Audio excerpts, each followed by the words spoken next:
Bismillah. Neng Aca terlahir dari keluarga yang broken home. Kisah hidupnya begitu complicated.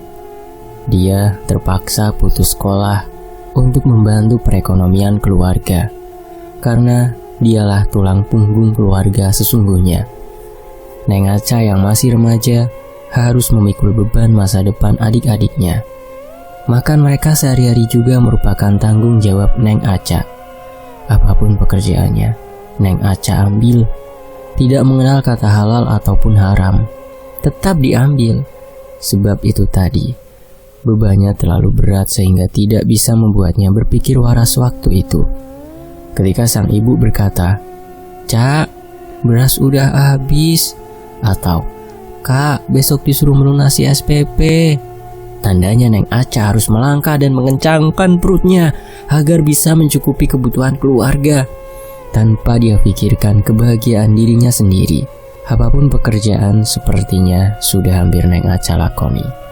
Mulai dari tukang sapu jalan, tukang parkir, tukang bawa barang, sampai pernah Neng Aca mencuri telur 1/4 kilo di sebuah warung. Karena waktu itu adiknya sakit dan harus makan. Sedangkan adiknya gak mau makan nasi sama garam saja. Adiknya mau lauk telur. Tapi Neng Aca kebetulan tidak ada sepeser pun uang waktu itu. Sebagai catatan, apa yang dilakukan Neng Aca memang salah dan tidak ada pembenaran apapun. Tapi kita juga nggak berhak menghakiminya, sebab kita tidak memakai sepatu yang sama.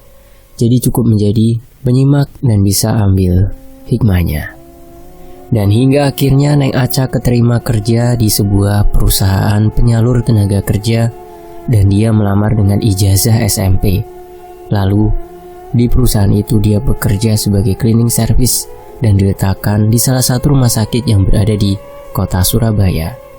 Sebenarnya, di pekerjaan Neng Aca yang sebagai cleaning service juga ada pengalaman horornya. Mungkin nanti akan di-share di kisah yang berbeda ya. Untuk kali ini kita bahas cerita ini dulu, Santet Anak Sulung. Akan tetapi Neng Aca malah resign setelah bertahan hampir 3 tahun di pekerjaannya itu. Selain memang ada kendala, pekerjaan itu juga bukan sesuai dengan karakternya, sehingga Neng Aca tidak enjoy setiap kali bekerja. Seolah dia malah merasa terbebani di tempat kerjanya, tidak bisa leluasa dalam menggeluti profesinya waktu itu. Ya udah, dia pun resign. Dia lalu mencoba mencari informasi pekerjaan yang baru, karena gak mungkin dia nganggur. Soalnya, semua orang yang ada di rumah berpangku tangan sama dia. Jadi gak bisa dia terlalu lama berleha-leha. Jangankan leha-leha, bisa menikmati gajinya sendiri aja hampir gak pernah. Singkat cerita, Neng Aca pun mendapat info lowongan kerja di sebuah rumah karaoke di area Surabaya. Lowongan yang diperlukan adalah menjadi seorang LC atau pemandu karaoke. Neng Aca tertarik dengan pekerjaan itu, apalagi tidak terikat dan sesuai dengan minatnya, yaitu bernyanyi. Hampir semua lagu dangdut dia kuasai. Jadi gak ada salahnya kalau dia mencoba melamar kerja di tempat karaoke tersebut. Suatu malam, datanglah Neng Aca untuk melamar. Di situ dia disambut baik dengan seorang mami, dalam tanda kutip. Maminya ini suka sama wajah Neng Aca. Katanya sesuai sama yang dia cari. Tapi ada sedikit masalah, yaitu Neng Aca harus siap memakai baju terbuka setiap kali bekerja. Alhasil ketika dia sudah mulai bekerja, dia harus pintar-pintar menutupi pakaian yang dia kenakan. Sebab Neng Aca ini tinggal di area padat penduduk. Banyak sekali CCTV dan toa kampung. Kalau nggak pintar, wah bisa-bisa dia jadi gosip di area tempat tinggalnya. Alhasil setiap OTW kerja dia selalu memakai baju biasa. Lalu di pom bensin dekat tempat kerjanya, dia akan berganti baju dengan baju-baju yang seksi. Baru deh setelah itu dia masuk ke tempat kerjanya. Setiap hari kehidupan yang Aca lakoni seperti itu. Tapi dia suka, karena semua ini sesuai dengan karakter dan minatnya dia. Jadi dia sama sekali tidak merasa ada tekanan sedikit pun. Setiap dia kerja, selalu dibungkus masuk ke room. Maminya happy mempekerjakan dia. Soalnya banyak gadun yang suka sama body dan suaranya. Tapi Neng Aca bingung, kenapa dia nggak pernah dibungkus ke hotel. Padahal kalau ada yang bungkus ke hotel, dia malah dapat uang jajan ekstra, kayak teman-teman seperjuangannya. Neng Aca bingung. Apa dia kurang seksi? Apa dia kurang hot? Apa dia terlalu seperti anak kecil? Ngomong-ngomong, Neng Aca ini anaknya mungil emang. Dan karena penasaran, Neng Aca memberanikan bertanya sama salah satu rekan kerjanya yang bernama Noni. Bisa dikatakan Noni ini ratingnya paling top. Berkali-kali dibungkus ke hotel sama Gadun. Mungkin siapa tahu Neng Aca dapat tips dan trik dari Noni. Bener sih dia dapat tips, tapi nggak gini juga. Dan terjadilah percakapan, di mana percakapan mereka kurang lebih seperti ini. Neng Aca bilang begini, "Non, kenapa ya aku nggak pernah dibungkus ke hotel? Apa aku kurang seksi ya?" Noni sejenak memandang ke wajah Neng Aca lalu berkata, "Cak, kamu itu cantik, juga seksi. Tapi sayang kurang menarik wajahmu itu." "Hah? Kurang menarik gimana sih, Non?" "Coba kamu lihat teman-teman. Menarik semua kan?" "Iya juga sih, Non. Auranya kayak ada yang aneh." "Karena kita semua pakai susuk, Cak. Dan kalau kamu mau kayak kita, kamu juga harus pasang susuk biar bisa lebih menarik lagi. Aku ada nih kenalan dukun. Susuknya top chair dan harganya murah. 500.000 dapat 2 susuk. Terserah kamu mau pasang di mana." Mendengar itu Neng Aca kaget. Ternyata berprofesi seperti ini selain harus cantik dan seksi, juga didukung sama susuk. Sedangkan Noni, rayuan mautnya kuat banget, membuat Neng Aca tergiur. Waktu itu memang imannya Neng Aca itu lagi lemah-lemahnya banget. Makanya Neng Aca tergiur dan gak mikir panjang. Neng Aca yang tertarik akhirnya memutuskan untuk memasang susuk seperti teman-teman seprofesinya. Noni seneng dong denger Neng Aca mau pasang susuk juga. Dan bahkan dia sendiri loh yang nganter ke rumah dukunya. Karena emang sudah terencana dengan baik. Mereka berdua pun izin libur 1 hari ke Mami. Neng Aca gak sabar untuk segera pasang susuk. Pergilah mereka ke tempat Pak Dukun. Tiba di rumah Pak Dukun ternyata antri. Banyak sekali cewek-cewek yang datang untuk pasang susuk. Neng Aca kedapatan sebagai pasien terakhir. Sambil nunggu antrian, Neng Aca tanya-tanya sama Noni. Gara-gara dia bingung mau pasang susuknya di bagian mana. Soalnya ini kan kali pertama dia pasang beginian. Noni sih bilangnya terserah. Tapi kalau dia dulunya pasang di Smile Line dan di atas itu tuh, katanya biar Yahud mainnya kalau pas diajak ke hotel. Astagfirullah, sumpah. Jadi Mak Desi waktu nulis ini tuh pas teleponan sama Neng Aca kan, dia nulisnya berdasarkan teleponan. Si Mak ngakak jadi-jadinya gara-gara di bagian itunya tuh. Neng Aca malah mengikuti sarannya Noni dan dia pasang di tempat yang sama. Agak lawak emang nih si Noni. Tapi ya udahlah. Yang Neng Aca tahu dia cukup bayar 500.000 untuk 2 susuk nanti dipasangin. Ternyata nggak sampai di situ. Dia nantinya akan tepuk tangan sama Pak Dukunya di dalam situ. Tepuk tangan cuy. Kaget dong pas Noni ngomong kayak gitu. Mana udah terlanjur bayar dan gak bisa dia melarikan diri. Neng Aca coba nenangin dirinya sambil berpikir, mungkin gak ada salahnya dicoba.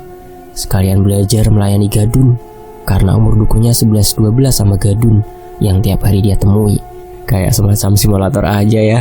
Dan terus Neng Aca juga melihat cewek-cewek yang duluan datang itu kalau mau masuk ada yang berlima, ada yang bertiga, pokoknya rame-rame.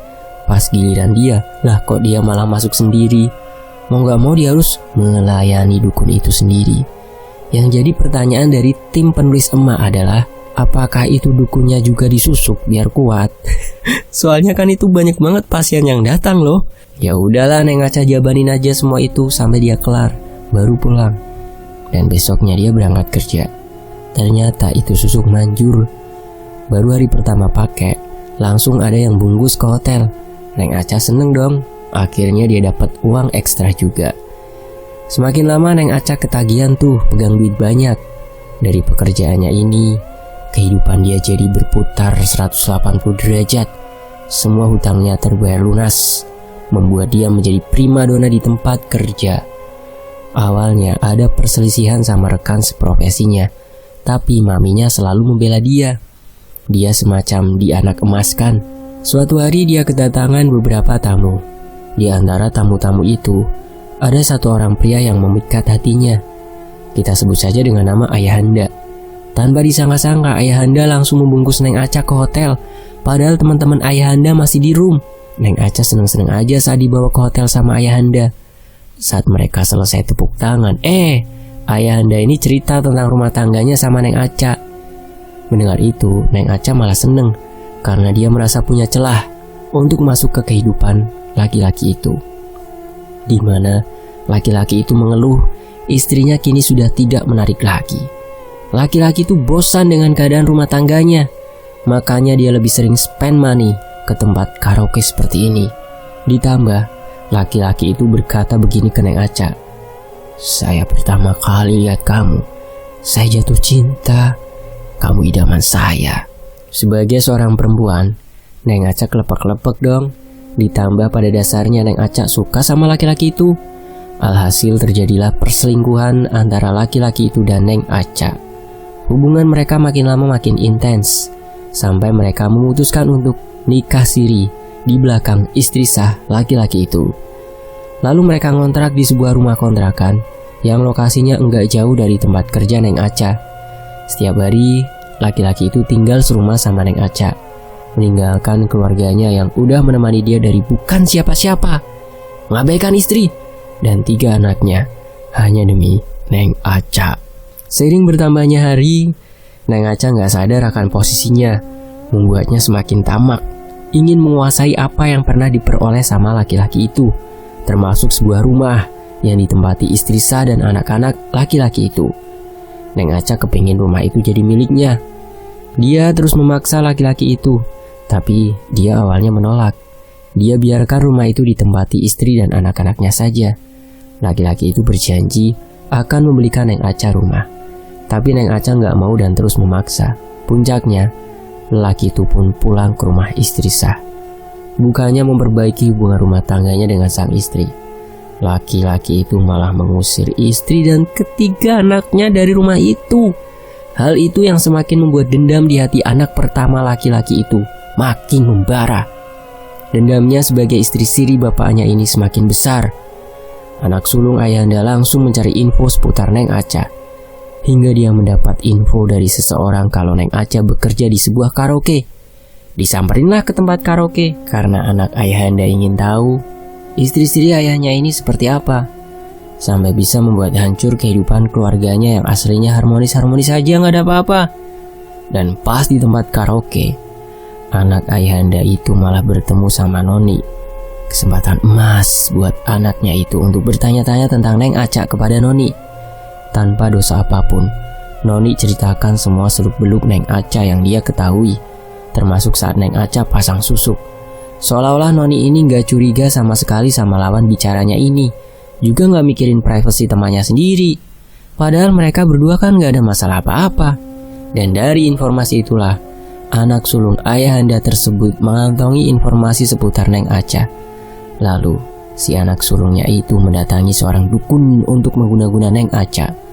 Mungkin di pikiran dia, kamu mendapatkan bapakku dengan cara yang gak beres, maka kamu harus merasakan sakitnya di posisi ibuku. Wallahu alam. Semenjak saat itu, Neng Aca merasakan ada yang aneh dengan dirinya sendiri. Setiap hari kayak ada orang yang ngawasin, padahal di rumah kontrakan dia sendirian. Hingga dia berasumsi kalau rumah kontrakannya ini berhantu, membuat dia makin memaksa Ayahanda untuk mengambil rumah itu. Anak sulung Ayahanda makin beringas mengirim serangan kepada Neng Aca. Neng Aca dibuat sakit. Wajahnya itu dibuat enggak menarik lagi karena susuknya tahu-tahu terlepas dengan sendirinya. Gara-gara itu juga Ayahanda sudah tidak tertarik sama Neng Aca dan malah meninggalkan Neng Aca sendiri. Ditambah posisi Neng Aca waktu itu juga dibuat tidak bisa berjalan dan hanya bisa terbaring lemas di atas kasur. Akhirnya, dia menghubungi salah satu adiknya untuk menemani dia di kondisinya yang seperti ini. Hati Neng Aca hancur, bersamaan dengan rasa sakit yang dia terima karena santet tersebut.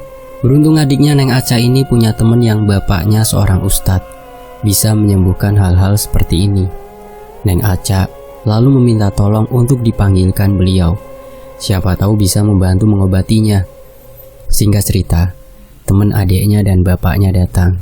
Dari penjelasan bapak inilah Neng Aca tahu. Padahal belum ada yang cerita apa-apa ke bapak ini. Tapi bapak ini tahu semuanya. Neng Aca hanya bisa nangis. Dan dia disuruh berjanji untuk berubah, memperbaiki segalanya, dan meninggalkan masa lalunya. Neng Aca setuju-setuju aja, karena dia juga berniat resign dari rumah karaoke itu. Sampai mulailah prosesi pengobatan Neng Aca dilakukan. Tidak berjalan dengan mudah dan membutuhkan waktu yang lumayan lama. Tapi alhamdulillah, semuanya membuahkan hasil. Neng Aca berhasil sembuh dari santet tersebut. Dan dia bisa menjalani kehidupannya seperti sedia kala. Dia pun tak lupa untuk menepati janjinya. Sebelum benar-benar pergi dari rumah kontrakan itu, Neng Aca sempat mendatangi rumah ayahanda untuk menemui istri sah dan anak-anak ayahanda, guna meminta maaf sekaligus berpamitan. Awalnya mengalami penolakan dan kata cacian, tapi hati istri sah ayahanda begitu baik, sehingga beliau memaafkan dan meminta Neng Aca untuk tidak lagi datang ke kehidupan ayahanda. Neng Aca mengiyakan meskipun hatinya sakit sekali melihat sikap ayahanda kepadanya yang seperti itu. Tapi Neng Aca rasanya semuanya sudah cukup. Kini dia harus memperbaiki semuanya sebelum terlambat. Alhamdulillah Neng Aca sudah berubah sekarang, dan kita doakan agar terus istiqomah dalam hijrahnya. Amin. Pelajaran berharga yang bisa kita ambil adalah jangan pernah curhat masalah rumah tanggamu kepada orang lain. Jangan. Sebab berawal dari situ bisa muncul bibit-bibit perselingkuhan. Masalah rumah tanggamu cukup jadi pembahasan antara kamu dan pasangan saja. Jangan sampai malah membuat celah untuk orang lain masuk ke dalam rumah tanggamu. Terus ada yang ingin aku sampaikan nih. Anda istrimu terlihat sudah tidak menarik lagi nih. Coba koreksi dirimu sendiri dong. Sudah benarkah kamu jadi pasangan yang baik buat dia? Lebihkan uang jajannya agar dia bisa perawatan. Nomor 1 tuh, bukan malah ngabisin money sama cewek-cewek lain di luar, jajan gak jelas. Dulu kamu berjuang untuk dapatkan dia. Sekarang malah meninggalkan dia dan kamu gak mau introspeksi dengan dirimu sendiri, malah melempar kesalahan kepada pasanganmu. Setidaknya ya, nek gak kuat bandani yo gak usah kakean pola dadi wong lanang. Dan alhamdulillah kisah ini bisa selesai. Untuk narasumber adalah dari Neng Aca sendiri. Beliau mengisahkannya kepada tim emak. Ada Mas Dimas dan Kak Desi di situ. Mas Dimas dan Kak Desi menuliskannya sedemikian rupa. Dan di sini Tony FS membacakannya untuk teman-teman di sini. Sampai jumpa ya. Demikianlah dari emak @desi_prayogo1. Teman-teman juga bisa follow akun Twitter dan YouTube-nya ya. Untuk linknya nanti ada di deskripsi. Ya, demikianlah santet anak sulung, cerita dari narasumber yaitu Neng Aca. Saya pamit, wassalamualaikum warahmatullahi wabarakatuh. Nek gak iso bandani, gak usah kakean pola dadi wong lanang.